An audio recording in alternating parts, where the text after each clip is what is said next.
The Global Blackout, la coupure électrique mondiale. Vidéo numéro 7. Le jour 5 et le jour 6. Auteur Amar Belmostefawi. Artiste illustratrice Karen Gallego. Vous trouverez nos coordonnées dans la description. Bonne écoute et bon visionnage à vous. Jour 5. Le cube. Au petit matin, nous nous sommes rafraîchis et nous avons dégagé les entrées qui bloquaient le passage. Mon frère a fermé son appartement avec le pressentiment que nous partions pour un long séjour. Il a scotché sa batte de baseball à son cadre de vélo et nous nous sommes éloignés de son habitat. Nous avons pédalé en silence à travers la ville et nous avons pris la direction de la maison de campagne de ma mère. Il y avait des endroits où de la fumée jaillissait. Nous n'avons pas jugé utile d'aller voir s'il s'agissait d'habitations dans lesquelles un feu s'était déclaré ou s'il s'agissait d'un endroit où des personnes s'étaient réunies pour manger. Nous avons pédalé. Très peu de personnes ont été croisées sur notre route. Nous avons très rapidement avancé et nous sommes arrivés à l'endroit que nous craignions le plus, passer devant la prison. Au loin, nous pouvions entendre des coups de feu, des cris. Ne pouvant contourner ce chemin et voulant en savoir plus, nous avons pris la décision de cacher nos affaires et nos moyens de locomotion afin de comprendre ce qu'il se passait. Nous nous sommes approchés de la zone rouge. Nous pouvions voir des familles essayer d'entrer dans la prison et des gardiens pris à partie par les prisonniers et par toutes les personnes se trouvant à l'extérieur. Comment une prison au milieu de nulle part pouvait rassembler autant de personnes devant son enceinte?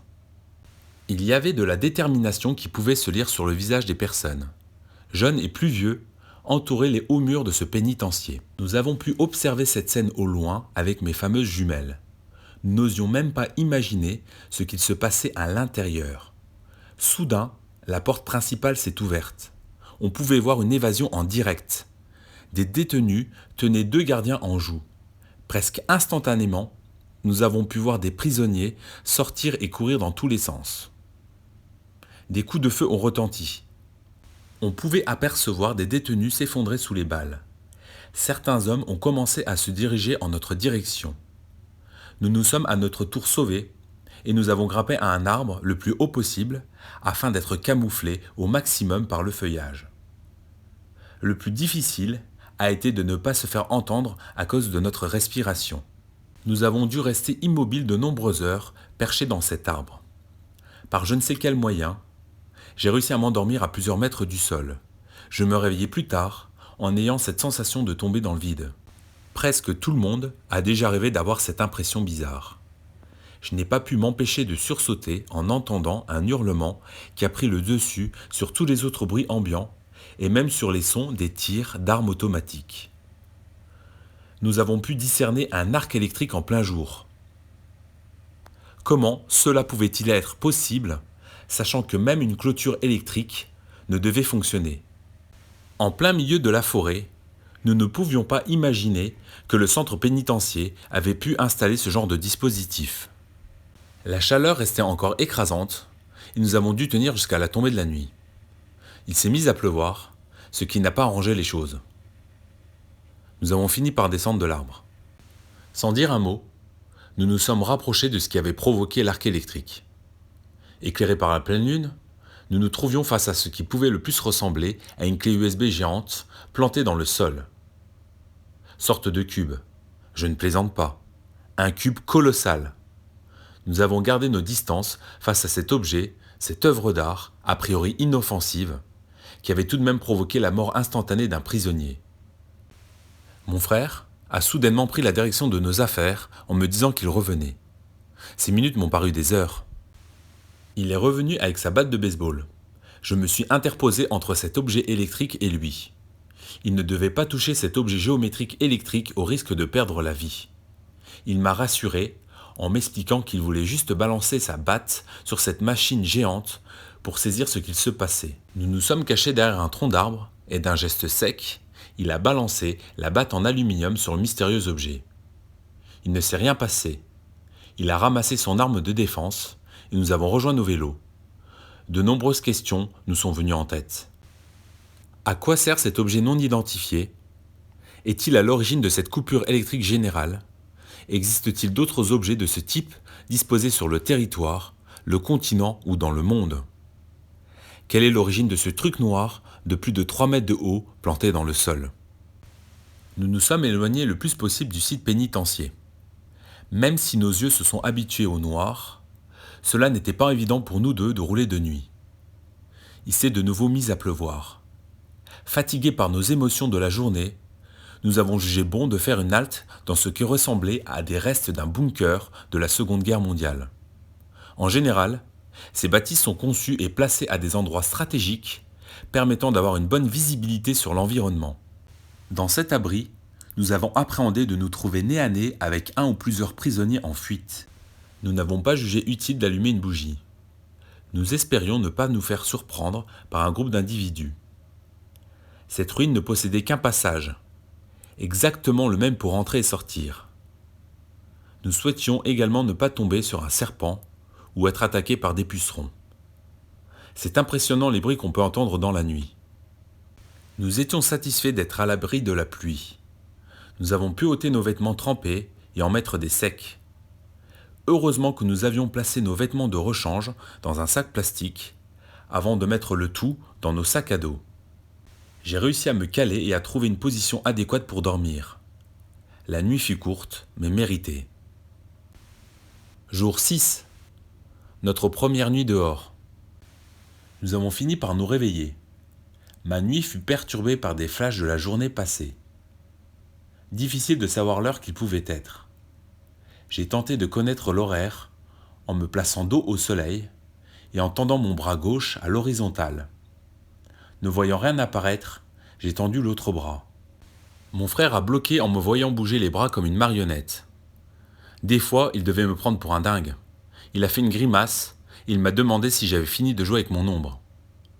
J'ai répondu qu'il devait être autour des 10 heures. Nous avons grignoté et avons repris notre chemin. Nous sommes passés par quelques villages. Lors de notre passage à proximité des habitations, il nous arrivait d'apercevoir des rideaux se lever, chose qui allait souvent se reproduire par la suite. Notre obsession arrivait à notre destination. Nous avons fini par nous retrouver à exactement 4 km de la maison de ma mère. Il nous fallait maintenant grimper une pente de 6%, pente que je faisais en courant pour travailler mon cardio et mes cuisses, lorsque je faisais des compétitions de course à pied. Ce fut un moment très éprouvant. Nous manquions d'énergie. Arrivés sur le plat, il nous restait l'équivalent d'1 kilomètre à parcourir. Quelle sensation unique de descendre d'un vélo après un tel effort physique. Comme à mon habitude, j'ai enclenché la porte de l'habitation de ma maman. Puisqu'elle était fermée, j'ai toqué. Ma mère a ouvert la porte avec une batte de baseball de couleur bleue à la main. Il faut croire que l'utilisation de ce type d'arme est fréquente dans ma famille. Mon frère et moi, nous pensions voir ma cousine et mes 2 petites cousines. Mauvaise surprise. Elles sont parties en direction de la capitale. Ma cousine a jugé utile de se rendre dans ce genre d'endroit pour rassurer le père des petites et espérer de ne rien manquer. Ma mère n'a pas pu la retenir. Heureusement que mon autre frère ne l'a pas suivie. Ma cousine est partie à pied depuis 2 jours, avec 5 jours de nourriture. Autant dire qu'il sera difficile de la rattraper, et même de la retrouver, afin de la persuader de rentrer chez ma mère.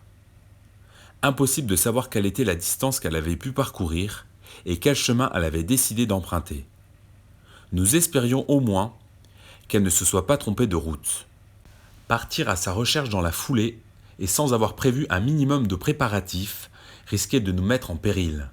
Un sentiment de sécurité, ou du moins de répit, s'empare de vous lorsque vous avez une parfaite connaissance de votre environnement. C'est du moins ce que j'ai ressenti chez ma mère. Quel plaisir de manger des œufs frais accompagnés de flocons d'avoine. Nous avons retrouvé des forces. Nous étions encore sous le coup de l'émotion et de la fatigue. Nous avons raconté à mon frère Benjamin et à ma mère ce dont nous avions été témoins à proximité de la prison. Ce cube noir chargé d'électricité a fait l'objet de nombreuses discussions. Toujours la même réflexion. Est-ce que cette machine est à l'origine de la coupure électrique ou pas? Quelle était sa provenance? Qui avait pu planter cette grosse forme cubique au milieu de nulle part sans se faire remarquer? Est-ce que tout le globe en était parsemé? Quelle est la portée de ce matériel? Existe-t-il des zones où il y a encore de l'électricité? À qui remonter cette information pour intervenir de manière efficace sur cet engin considéré comme dangereux? Nous avions une mission, trouver les bons interlocuteurs pour étudier et éventuellement détruire ce cube. Nous étions conscients que nous devrons nous rendre à la capitale pour 2 choses. D'une part, prendre des nouvelles de notre cousine et des petites, et d'autre part, nous rapprocher de l'État ou encore de scientifiques pour peut-être rétablir la situation. Si nous passions devant un commissariat, une caserne militaire ou même une gendarmerie, nous pourrions leur faire part de notre mystérieuse découverte. Le plus compliqué sera de ne pas passer pour des illuminés auprès de ces personnes. Nous savions que les jours étaient comptés et que la situation risquait de ne pas s'arranger avec le temps. Nous étions lucides. Ces déplacements constituaient une prise de risque pour nous. Nos vies étaient en jeu. L'être humain qui aime contrôler son environnement n'était plus dans ce cadre. Le chacun pour soi était présent. Nos comportements primitifs étaient ressortis. Nous sommes passés d'êtres industriels à des êtres voleurs, pilleurs, opportunistes. La prochaine étape serait celle d'être agricoles ou même des chasseurs-cueilleurs. En moins d'1 semaine, un système basé sur le capitalisme n'existait quasiment plus. Ce changement trop brutal pouvait-il provoquer la fin de l'homme ? Allons-nous finir comme les dinosaures ? Je ne pense pas. Chacun a sa conception de la vie et de la mort, de nos origines. La théorie darwiniste domine. Pour ma part, je pense que l'Homo sapiens a toujours existé, qu'il était entouré de Néandertal, d'Homo habilis, d'Homo erectus. S'il existe différentes sortes d'oiseaux, moineaux, corbeaux, pies, etc., il existait différents types d'Homo. Je pense qu'Homo sapiens est le seul survivant de par sa résistance au changement, au climat et à son environnement. Je ne dis pas qu'Homo sapiens n'a pas connu d'évolution génétique. J'exprime juste le fait qu'il en est en effet devenu plus grand, plus fort et plus intelligent à cause de son vécu et de son adaptation à son environnement et à son alimentation. De nature optimiste, je sais que l'Homo sapiens survivra à cette situation critique. Il y aura beaucoup de pertes humaines, mais l'homme survivra. Je sais que je vais m'attirer des foudres en pensant de la sorte, mais ces pensées sont ancrées en moi, et je reste ouvert à la critique si un jour, quelqu'un trouve, lit ou publie ce livre. Nous avons donc vidé nos sacs à dos de nos habits portés. Nous avons pris une toilette et nous avons pu nous reposer. Le restant de la journée est passé très vite. Cette fois, nous n'avons pas parlé de cet étrange cube. Nous avons plutôt profité de l'instant présent. J'ai ressorti un manuel de survie de l'armée canadienne et je l'ai feuilleté. Un militaire me l'avait offert lors d'un de mes déplacements en Afrique. Je l'ai laissé sur la table de la salle à manger au cas où un de mes frères souhaitait explorer ce livre de plus de 600 pages. Le soir venu, nous avons mangé du riz en petite quantité. Nous devrons rationner ce type d'aliment et surtout le consommer lorsque les poules seront dans une période moins importante de ponte. L'avantage du riz, comme le blé, c'est qu'il possède une grande conservation. Je ne voulais même pas penser à l'hiver, période qui ferait des ravages et provoquerait des morts liées à la famine et au froid. Étant en période estivale, nous devions aussi faire attention à l'eau. Dans notre région, fort heureusement, l'été ne dure pas longtemps. Les poules devaient boire à leur soif si nous voulions manger à notre faim ces prochains mois. Dans le domaine de la survie, il y a tellement de choses à penser. Votre cerveau est mis à contribution. Beaucoup auraient tendance à perdre le moral. C'est la fin de cette vidéo numéro 7. Pour vous, quelle est l'origine de ce cube ? Est-il terrestre ou extraterrestre ? Cette forme géométrique est-elle à l'origine de ce blackout ? La prochaine vidéo portera sur le jour 7 et ira jusqu'au jour 16. En attendant, je vous remercie pour l'écoute et le visionnage de cette vidéo. Et je vous dis à bientôt.